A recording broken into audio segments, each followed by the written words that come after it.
It's a wonderfully sunny day here in New Zealand. It's winter in New Zealand. We get clear blue skies, so it's cold, but it's just a beautifully sunny day. Welcome, I'm Vanessa. This is Life Mentoring, and today's topic is resilience. Well, the first thing is, what is resilience?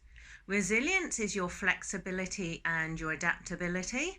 So when something events happen, negative events, so in the face of adversity, it's your ability to bounce back to a balance level.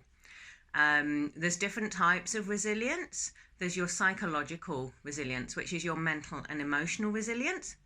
There's physical resilience, and then there's the collective community resilience. And today I'm going to talk about our personal resilience. So firstly, why do we need resilience?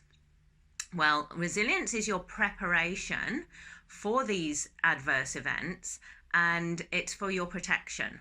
So everything that we naturally set up for ourselves is for our protection, for our survival.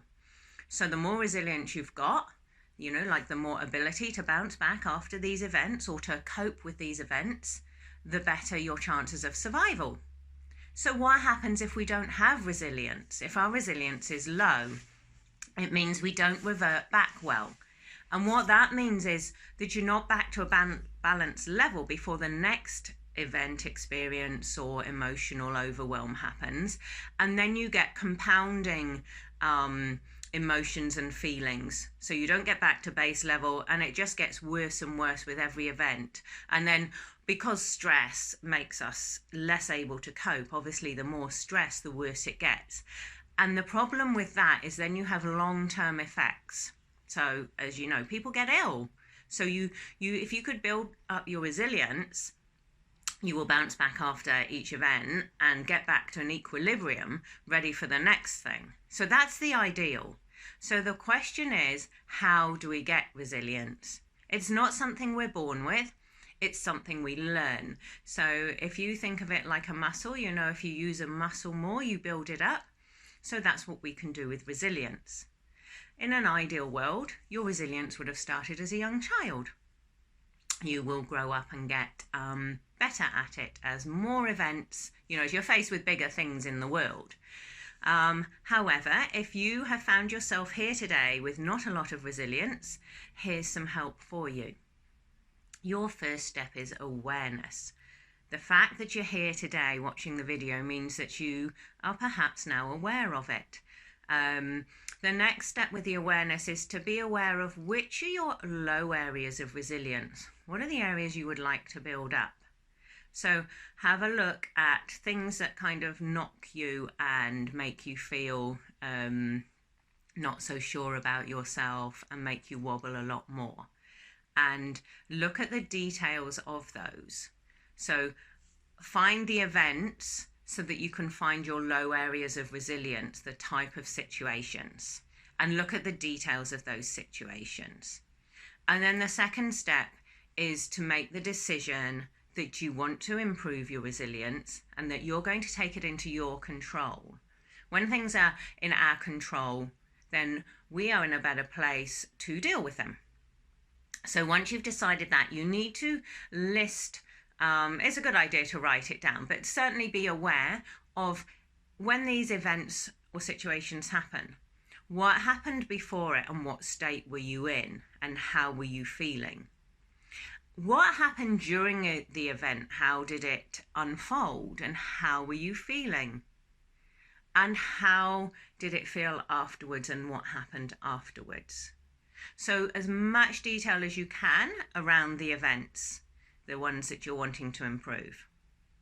And then the next step, number 3, is to start to say to yourself, you look at your list and you take one at a time and you think, right, what's the outcome that I'm wanting here? And make sure that you're thinking too about the feelings that you want.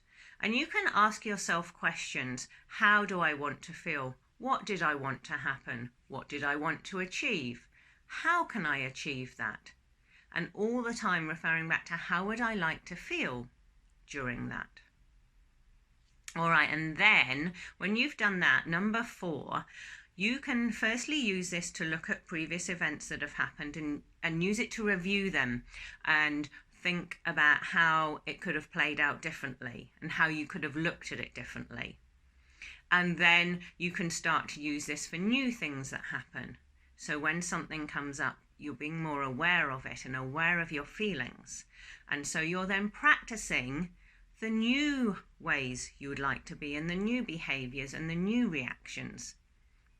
And step 5, practice, practice, practice. Like any muscle, the more you do it, the better you get at it and the more natural it becomes. And after each time, review it. How did I do? What did I do well? What could I do better next time? And practice it again. So just to summarize now, resilience is something that we learn and we build up, and we need this resilience to bring us back to a nice balance level after events happen that could unstable us. And this will prevent us having events compounding and long-term issues. And we're going to do this by creating the awareness, being aware of everything around the particular events that we struggle with the most. We decide what we would like to do, how we would like to feel, and we're going to review this and practice, practice, practice.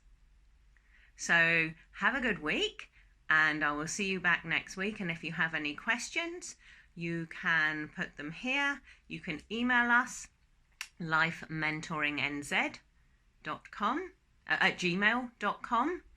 Thank you for your listening. Bye.